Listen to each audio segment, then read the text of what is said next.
Nah, treatment yang paling lazim yang kita sarankan ke pasien adalah diangkat kanker buah zakarnya itu ya. Istilah medisnya adalah di radical orchidectomy, di mana dengan luka sayatan di perut ya bagian bawah, buah zakarnya itu dioperasi dan dikeluarkan dari luka sayatan tersebut ya. Dengan sebersih-bersihnya kita lakukan. Spesimen yang sudah diangkat tentunya akan diperiksa lebih lanjut untuk melihat stadium pasien tersebut.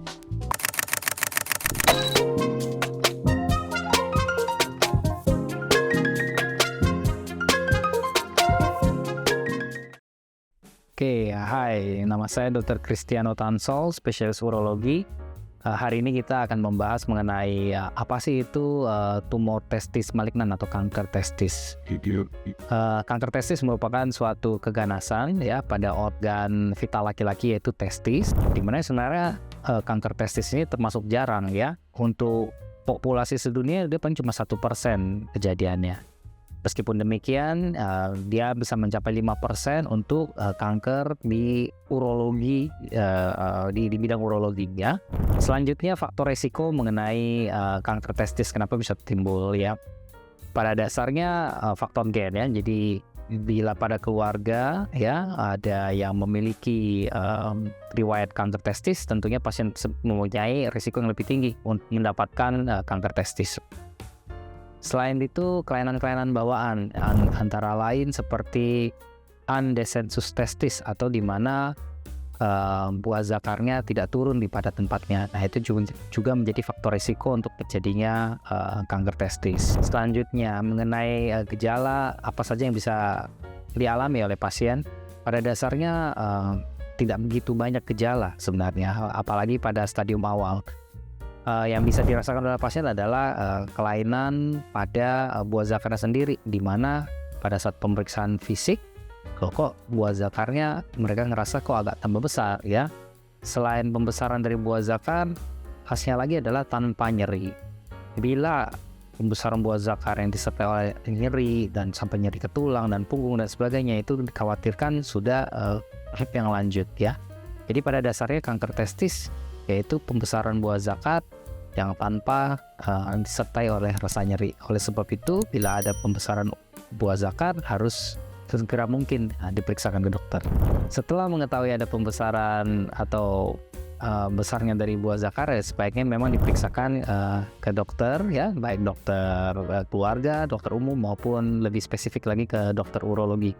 Nah, nanti oleh teman-teman urologi akan memeriksa buah zakarnya, ukurannya, konsistensinya seperti apa, dan akan dilanjutkan dengan pemeriksaan USG ya, di mana USG buah zakar dengan teliti ya akan membantu menegakkan diagnosis kanker testis. Nah, setelah USG sudah kita lakukan, ada beberapa pemeriksaan lain juga yang mungkin kita bisa sarankan, antara lain tumor marker kanker testis, yang dimana itu mencakup yang namanya beta HCG, LDH, dan alpha fetoprotein.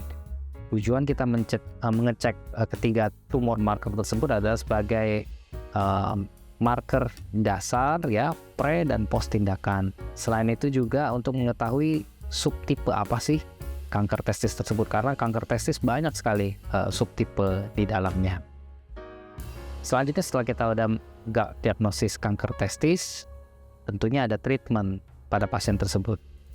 Nah, treatment yang paling lazim yang kita sarankan ke pasien adalah diangkat kanker buah zakarnya itu ya. Istilah medisnya adalah di radical orchidectomy, di mana dengan luka sayatan di perut ya bagian bawah, buah zakarnya itu dioperasi dan dikeluarkan dari luka sayatan tersebut ya. Dengan sebersih-bersihnya kita lakukan.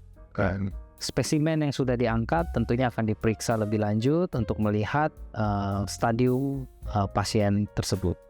Ya, setelah hasil spesimen tersebut sudah keluar dan confirm tegak itu suatu kanker testis, kita sesuaikan lagi dengan tipenya.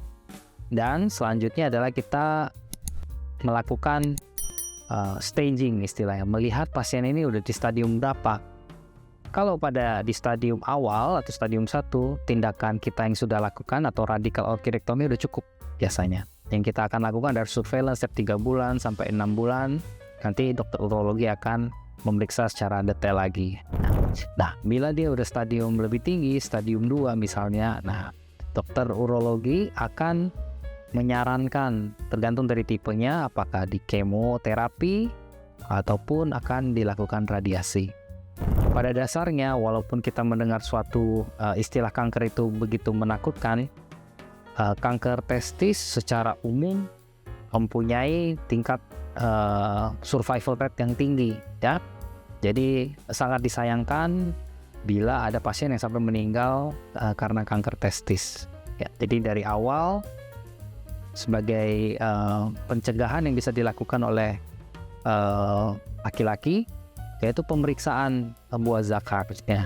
Sama seperti pada teman-teman di perempuan bisa pemeriksaan organ payudara. Nah, di laki-laki juga ada, yaitu pemeriksaan buah zakar, di mana itu kita bisa lakukan pada saat mandi, tentunya dengan menggunakan sabun supaya lebih nyaman. Kita bisa memeriksa buah zakar kanan, ya, diraba bagian atas, bagian tengah, dan bagian bawah, ya, bagian depan dan bagian belakang. Nanti secara perlahan kita akan mengetahui bila ada sesuatu keganjilan yang didapatkan, ya.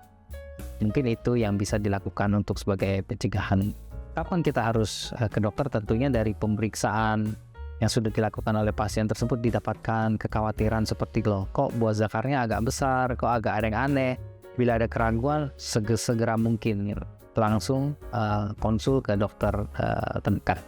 Ya, balik lagi mengenai kanker testis, ya walaupun namanya kanker ya, tapi bila ditanganin dari awal ya, tingkat keberhasilan maupun survival rate-nya baik sekali. Jadi sangat disayangkan bila ada pasien yang sangat lambat berobat hanya karena takut, ya. Semakin cepat kita diagnosis tentunya semakin bagus, ya.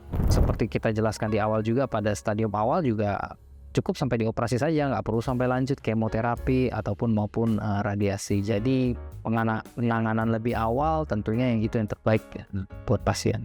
Ya, berikut sekilas info mengenai kesehatan buah zakar, ya, lebih spesifiknya mengenai kanker testis. Sekian info dari saya, salam sehat selalu.